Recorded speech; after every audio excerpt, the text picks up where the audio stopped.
Hello and welcome to Smart Contracts blog.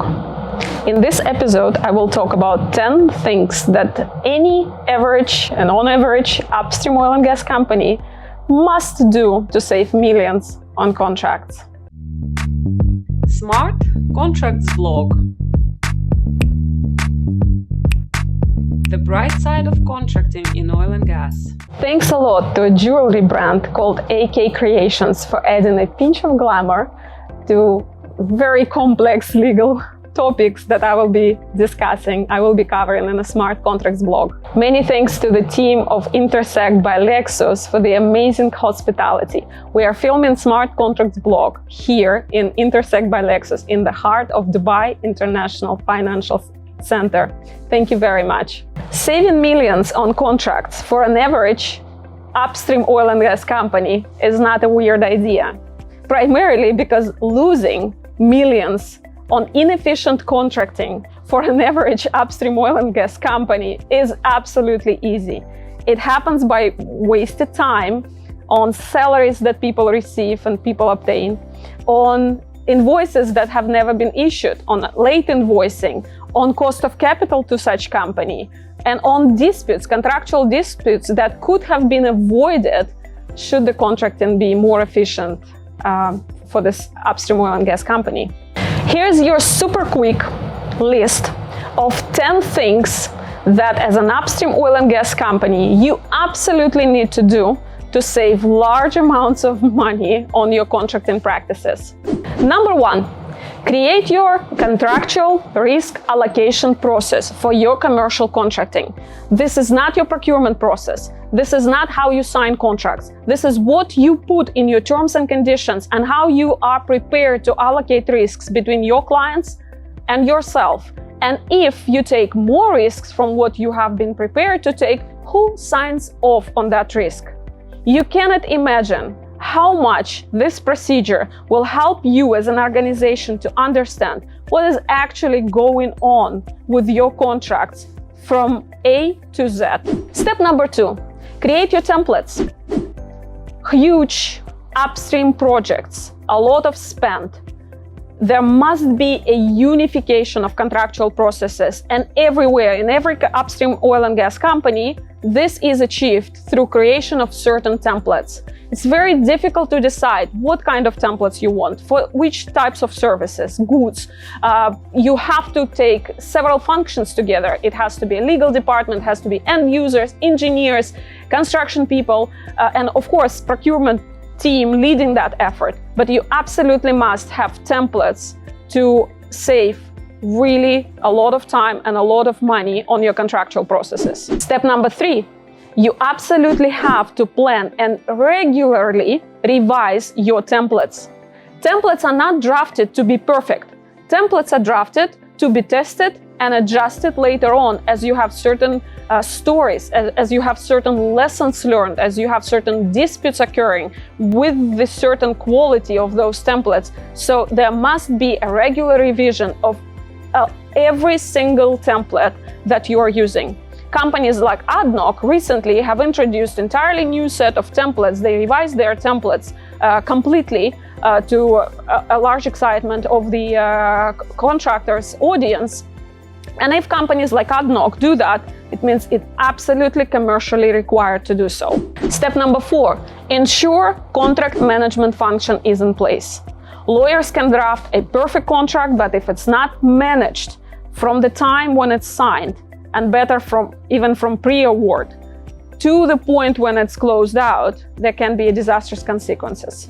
Step number 5, improve your negotiation processes. This is absolutely easier said than done, but there must be a very thorough analysis of how your negotiations are happening with your clients or with your suppliers and contractors. And there must be continuous improvement of what is negotiated, how negotiated, what cannot be negotiated, and all of those lessons learned must go to one big initiative: improvement of negotiation practices and traditions and certain actions in your company. Step number 6, my favorite. There is an entire episode in Smart Contracts blog on this. Guess what? You must use every chance, every single opportunity to create master services agreements. The moment you sense that there is more than 5 purchase orders are coming with one single client, you have to seek for the opportunity to create master service agreement, being a framework, being a set of pre-agreed terms and conditions with that client or with that contractor or supplier. Step number 7, create risk allocation process for your procurement contracts. I very often see the same thing is happening in contractors' organizations. They do have a very good established process of how they deal with revenue-generating contracts because they think that's where we need to focus and that's where our efforts should go. However, their procurement process is suffering. The same very thing, the same very improvement that you want to see in your revenue-generating contracting practices, you must do for your procurement practices. Step number 8, make sure that all people, including end users, including commercial teams, including tender preparation or bid preparation teams, procurement professionals, and even lawyers sometimes, are trained on contractual terms and conditions. Step number 9, make sure that you do historical review or the review of the historical circumstances, of the histories that happened in certain situations with your clients, for the good and for not so good situations. Where you have achieved something really good with the client and something really worked well, you have to bring that history in your current negotiations. When it comes to something bad has happened between you and your client, you were not paid, the quality of the services was not accepted, there was no clarity in how you describe the services or goods or equipment, you have to take it as a lesson learned into your contracting practices. And step number 10, my favorite, take terms and conditions out of the sole custody of the legal department. In the Middle East, the situation is very tensed. Terms and conditions are considered to be entirely legal instrument, and very often terms and conditions as a part of the contract are in the sole custody of the legal department.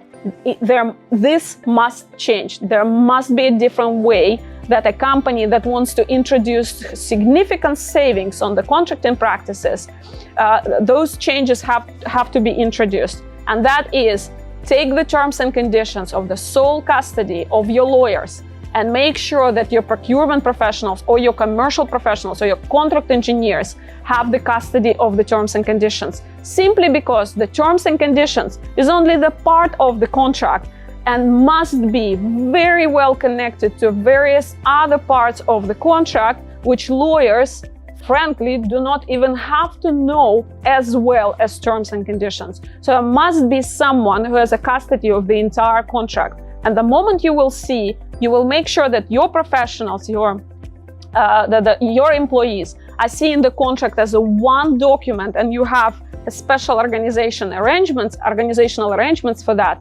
That's where you will start seeing really big changes and shift in the efficiency of your contracting practices. So I hope it helps. And these are the 10 steps for saving absolute millions in average upstream oil and gas company on your contracting. If you have more steps, if you have more things to suggest, please leave them in the comment section below. I will be happy to hear your opinion. Thank you very much. Thank you for listening.